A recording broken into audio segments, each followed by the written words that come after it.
Yes. Oh, good. She's giggling, she's laughing, and she's brutally honest. Well, I'm on Prozac right now, so I haven't cried in a long time. It's like rain on your wedding day. Alanis Morissette. In the 90s, she was the angry female rock star, seems more relaxed than ever.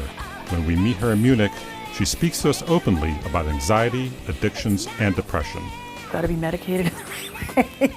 And once that happens, I can still function. But first, she explains why she has not released an album in 8 years. Children.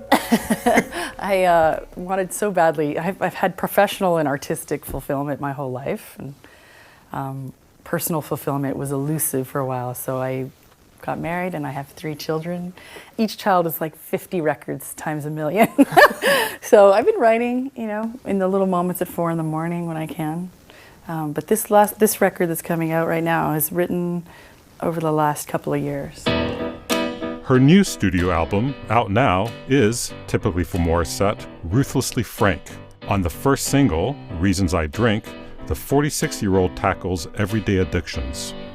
These are the reasons I drink. The reasons I tell everybody I'm fine even though I am not. I have a lot of empathy for addictions. I don't even think people are addicts. I think people are, and myself certainly, are seeking relief from dysregulation, which means nervousness or fight, flight, freeze, and we're supposed to do it. If a car swerves in, it's appropriate. If a saber-toothed tiger's coming to get us, our heart beating quickly is appropriate. But we live in a culture where we're constantly, our heart's beating all the time, and that's not really how our bodies are meant to sustainably be. So when we're eating or gambling or doing all the things that work, I call it, that they work until they kill you. They work and then you're dead. So those things make sense to me, and I have a lot of empathy for people who are in the midst of any addiction. It's usually multiple addictions. It's usually 5 of them at the same time. What's your biggest addiction? Mine were love and work. Oh. Love, work, food, and then, you throw in all the other good ones.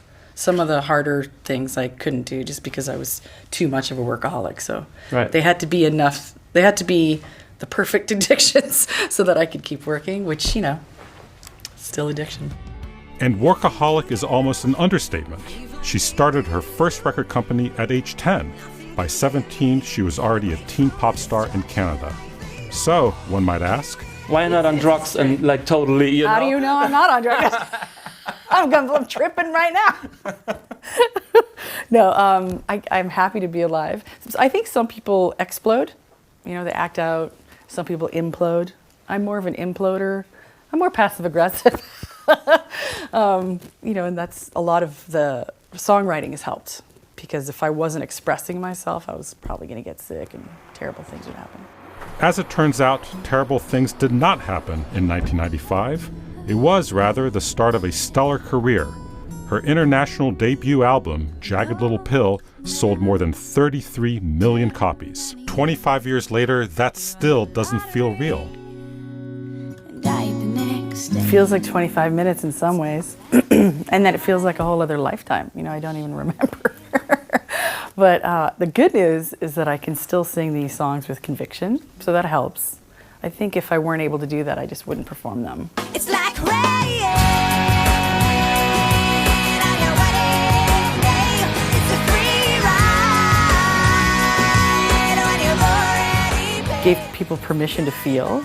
Gave them permission to feel the 3 things that people were told they can't feel. There's millions, but anger in particular. Well, I'm here to remind you of the mess you left when you went away. Anger, sadness, and fear. And isn't it ironic?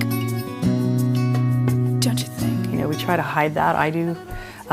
So it almost gave permission for people to just have their human emotions be what they are. But Morissette is not only emotionally honest in her lyrics, the mom of 3 is surprisingly open to us about her mental health. She suffered from postpartum depression at every one of her pregnancies, most recently after giving birth to son Winter Mercy in the summer of 2019. Right now it's just about, waiting it out, to be perfectly honest, because it's about 2 years for me. Postpartum is forever, but my experience in the past, both other times, it was a 2-year. You had it with all your 3 children? The first 2 were more depression oriented. This third one is more anxiety.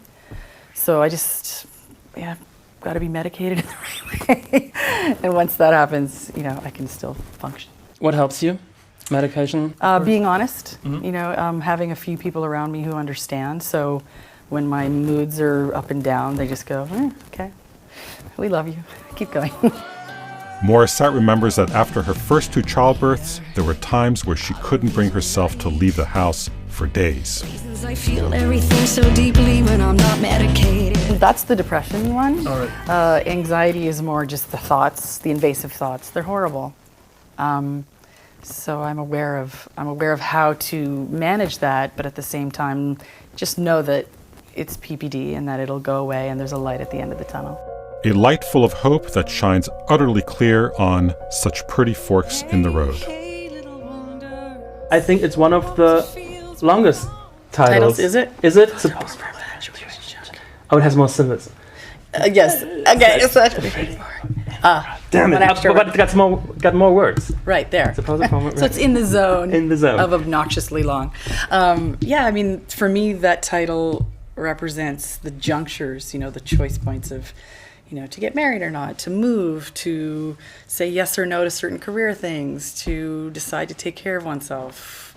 There's every day there's about 50 decisions every day, every fork that, can alter the rest of our lives. And she comes to these forks with a smile.